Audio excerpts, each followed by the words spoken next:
পারি তোমার নয়নে জল নয়। চতুরের শিরোমণি গোবিন্দ আমার ছলনা করে কাঁদছে। এইদিকে মা যশোদা গোপালের বদল দেখে সব ভুলে গেল, বলে আমার গোপালের এমন করতেই পারে না। যাও তোমরা যাও। হ্যাঁ, ব্রজগোপীরা যায়নি, দাঁড়িয়ে আছে। হ্যাঁ, আর মা ওই নবনীর ভাণ্ড আনতে গেছে, আর গোপাল দেখছে অনেক দেরি হয়ে গেল, মা তো আমার নবনী দিল না। ঘরে গিয়েছে একটা বিশাল দণ্ড নিয়ে, গিয়ে কি করেছে গো, দধি ভাণ্ড ভাঙতে শুরু করেছে। আর যেই ভিতরে প্রবেশ করেছে মা নবনী নিয়ে, দেখছে কি শোধ বইছে দধি দুগ্ধ ঘিত বলে রানে নবনী। ও মা, দধি দুগ্ধ ঘিত বলে নবনীর শোধ বইছে। মা সীতামকে বলছে কোথা থেকে আসছে।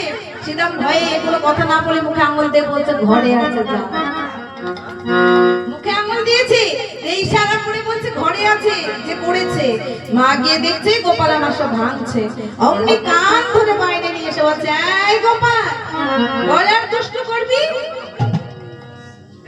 ও মা, মা বলছে কে কোথায় আছিস, তাড়াতাড়ি আয়, আমার গোপালকে বাঁধবো, যেখানে যে দাম আছে নিয়ে আয়। যেই দড়ি আনতে গেছে গোপাল দিয়েছে ছুট, আর মা লাঠি নিয়ে এই গোপাল ছোটে মাও ছোটে, গোপাল ছোটে মাও ছুটছে, কিন্তু ধরতে পারছে না। এবার মা সর্ব অঙ্গ ঘমাক্ত কলবর্গ ঘেমে গেছে, ঘেমে নিয়ে গেছে। হ্যাঁ, তখন নিজে কি বলছে, হাই রে গোপাল, তুই যদি ধরা না দিস আমি তো কেমন করে ধরবো? বলছে আয়, আমি মারবো না, বলতে হবে লাঠিটা ফেলে দাও। যেই মা লাঠি ফেলে দিয়েছে গো, গোপালকে ধরেছে, হাত দুটোকে দিয়ে এবার দড়ি দিয়ে বাঁধার চেষ্টা করছে। যত দড়ি সব বাঁধার চেষ্টা করলো, কিন্তু বাঁধতে পারছে না। তুই আমার ভাগ থেকে গেল কেন? বলে একটা কৃপা শক্তি, একটা সাধন শক্তি। বলে ভগবানকে অহংকারে বাঁধা যায় না, যতক্ষণ নিজেকে গোবিন্দ চরণে সমর্পণ না করবে।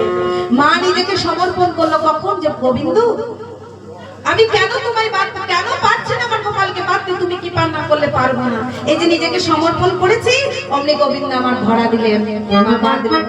কোথায় বাঁধলেন? নাম অক্ষর দড়ি, উদর অর্থাৎ পেট, এই পেটের সঙ্গে দড়িতে বেঁধে উদুবলের সঙ্গে বেঁধে দিয়ে চলে গেছে। আর গোপাল আমার ওই টানতে টানতে চলে আসলো কোথায়?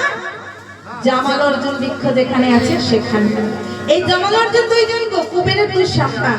হ্যাঁ, তাদের বড় অহংকার ছিল, তাই উর্বশীদের সঙ্গে করে নিয়ে জলকেলি করছে, উলঙ্গ হয়ে কিছু করেনি।